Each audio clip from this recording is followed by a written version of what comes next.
17 was like the perfect age, somehow. I had a good time when I was 17. I think we had similar experiences when we were 17. Were you in a rock band? Yes, yeah. Me too. You too? Yeah.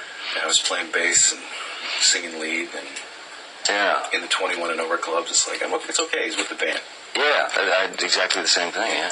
But this has to be, I don't know if rockin' is too cliche of a word, but this has to be a really rockin' time for you right now. It is an absolute ball, you know. I mean, as an old friend, Hunter Thompson, said, you know, buy the ticket, take the ride, you know. So I'll just enjoy the ride while it's going, you know.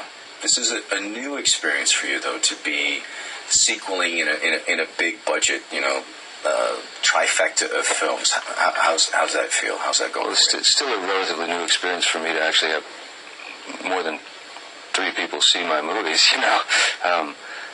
It feels good, you know. I'll tell you what feels best to me is that I know for a number of years, you know, the only reason that I've been able to keep going and keep doing the movies that I've been lucky enough to do is because there was a certain, you know, sort of core group of people out there who stuck with me, you know, who supported me and went to see the films, you know. If there were 7 people in the theater, then, you know, it was them. And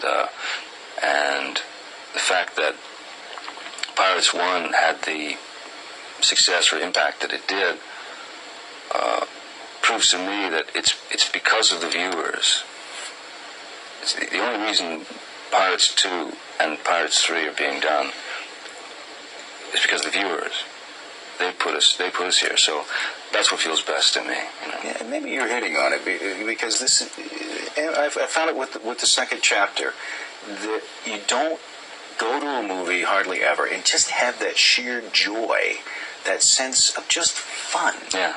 You know, and from what I'm getting, the more I talk to all the actors involved in the process, you guys had that kind of sense of joy and that fun just doing it, and that comes across on the screen. Oh yeah, I mean, I've said it before, but you know, the amount of fun that, you know, playing Captain Jack Sparrow, you know, is really does teeter on the right on the edge of piracy or, you know, criminal. It's just, you can't imagine that you're just having that much fun playing a character and being paid for it. You know, collecting a paycheck. It's a rare beast. It's a very rare beast. Yeah. Tell me, let's talk a little bit about Keira, because your characters take a really interesting new path in this, which I really enjoyed. But she was 17 years old when she started production on the first one. Yeah.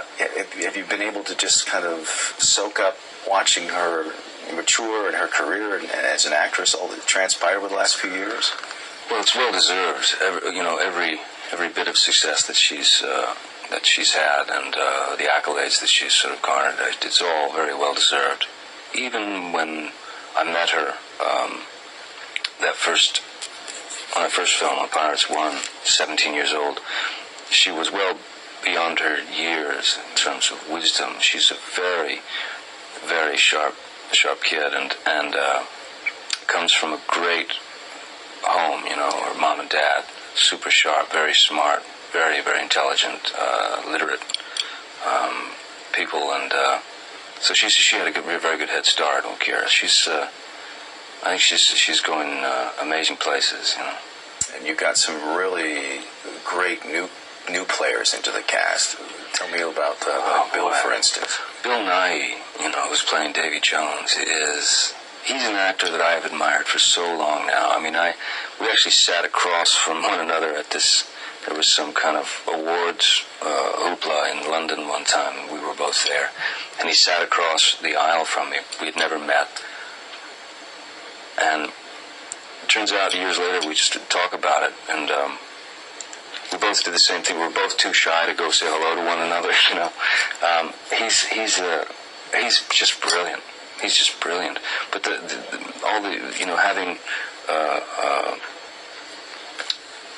Commodore Norrington back, you know, old Jack Davenport is wonderful.